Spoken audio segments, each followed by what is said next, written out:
Hello and welcome to this YouTube Live. It's 1:40 to be precise, and we're just taking stock of where things are right now. It's a deeply red day. Markets are down heavily, 250 points as we speak, and of course, it's a fast-changing market. It has been that way for the bulk of the day.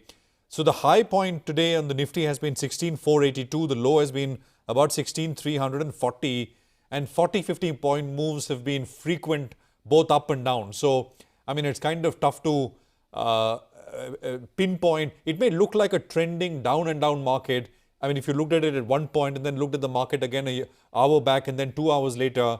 But the fact is, if you're observing what's happening non-stop, there is a fair bit of choppiness, although things are firmly down. But as I said, 40, 50, 60 point moves are coming and going very, very quickly and very, very sharply on the Nifty itself. So that's where things are at this point in time. Two things. One, of course, the big trigger was the overnight tumble we saw on Wall Street. Nasdaq was down big time, 5%. The S&P 500 was down 4%. And naturally, I mean, we opened sharply lower as well. And things have been under pressure since.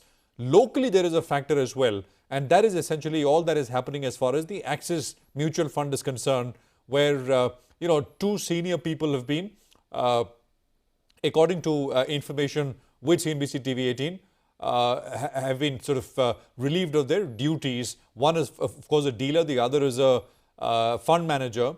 And these, of course, are charges on the basis of charges of impropriety, etc. We are yet to hear officially from the Axis team, but, this is essentially raising some fears of redemption as far as Axis funds are concerned.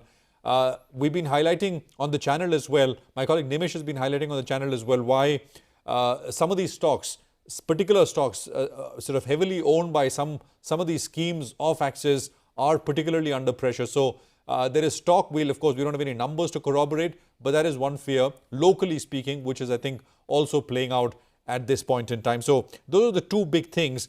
But in any case, I mean, the underlying structure has been weak for a while. And if anything, that I think is the bigger macro kind of overlay. And what is happening here with the Axis bid, I think, is adding to the pressure, if at all, at the margin. So I think that's the right way to look at things. Let me just quickly tell you what's moving and sort of both up and down, mostly down.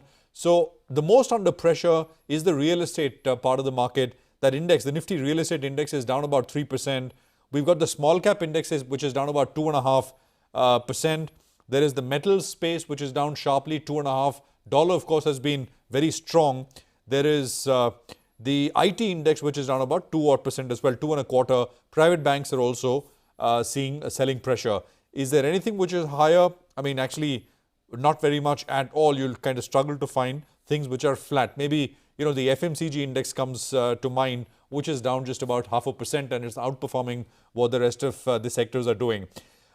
Just to sort of extend that point a little bit more and just looking at large cap stocks, it's a mostly everything down kind of a day. So there's no point kind of looking at sort of spending too much time focusing on why XYZ is down because it's a broader thing.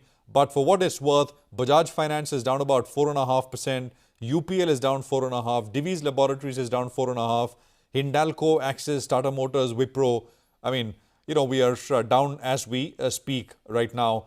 Hero, Tech Mahindra and ITC are the three names, the only three names on the Nifty 50 which have got gains in excess of 1%.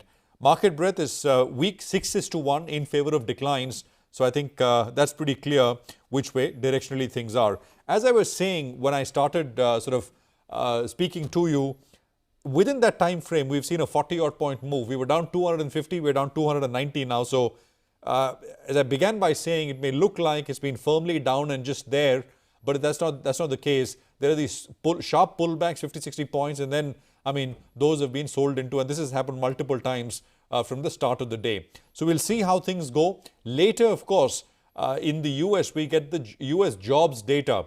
And I think that is, of course, one of the most important inputs for what the Fed will do, and that always carries a lot of significance. And especially at a time like this with the FOMC meet just behind us, whether what the data can add, can it reinforce what the Fed has already told us, which is it'll stick with 50, or at the margin if the data comes in very strong, can it kind of start adding to worries that although the Fed has said no talk of 75, it could be 75 basis point hike as well. So that data is quite important at most times, and I would say particularly so at this point in time. Otherwise, I mean, for now, it's kind of down and out on the Nifty, almost down 300 points as we wrap up this edition of YouTube Live. Thanks very much for watching.